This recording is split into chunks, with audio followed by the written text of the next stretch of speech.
শ্বশুরবাড়িতে সবথেকে অভদ্র বউটা আমি।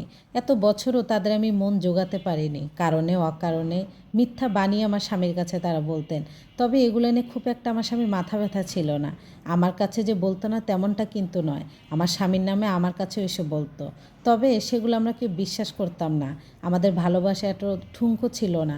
আমার স্বামী আমার বিয়ের পরেই বলেছে, পরিবারে যে যেটাই বলুক না কেন, আমি তোমাকে যতক্ষণ না বলবো তুমি বিশ্বাস করবা না। একজন স্পষ্টবাদী মেয়ে, যা বলি সামনে বলবো, পিছনে কারো কথা বলবো না। এর জন্য আমার শ্বশুরবাড়ির মানুষ আমাকে মোটেই পছন্দ করতেন না।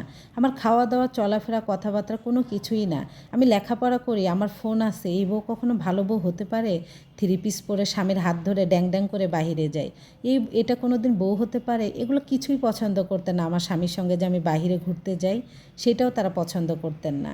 কাজকাম শেষ করে অবসর টাইমে যে আমি একটু রেস্ট করব, এটাও তারা অপছন্দ করতেন।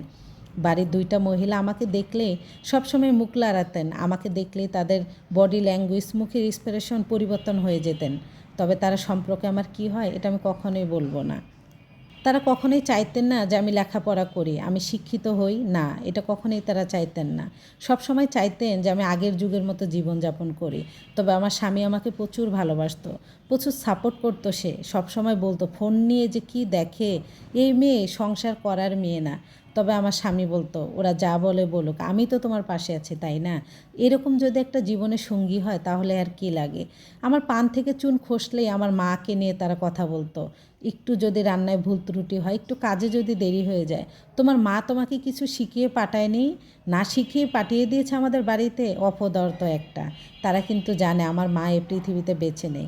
তবে ওই যে বললাম না আমি একজন স্পষ্টবাদী মেয়ে, যা বলে সামনেই বললো, পরে আর বলবো না। তারা জানার পরে আমাকে এইভাবে হার্ট করতেন। তবে আমার স্বামী আমাকে কিছু বলতেন না। আমার স্বামী আমাকে সবসময় বলতেন, তোমাকে কথা শ্বশুরবাড়ির মানুষ বলবেই, তবে সেটা তোমার গায়ে মেখে নিলে হবে না। তারা যে শুধু দুইজনই সীমাবদ্ধ ছিলেন আমাকে নিয়ে সমালোচনায়, তেমন কিন্তু না। মেহমান যখন বাড়িতে আসতো তাদেরকেও এমনভাবে বুঝাতো যে আমি এমন একজন মেয়ে, তাদেরকে রান্না বান্না করেই খাওয়াই না। তারা তাদের বডি ল্যাঙ্গুয়েজ, মুখের এক্সপ্রেশন দেখে আমি বুঝতাম। তারা মুখেও বলে দিত, কী ব্যাপার, তুমি বলে একটা কথা বলে মুখে মুখে জবাব দাও, এই স্বভাবগুলো কেন? তোমাকে দেখে তো আমার ভয়ই লাগতেছে। তবে তাদেরকে আমি বলতাম, আপনারা থাকেন, দেখেন, তারপর তো বুঝবেন।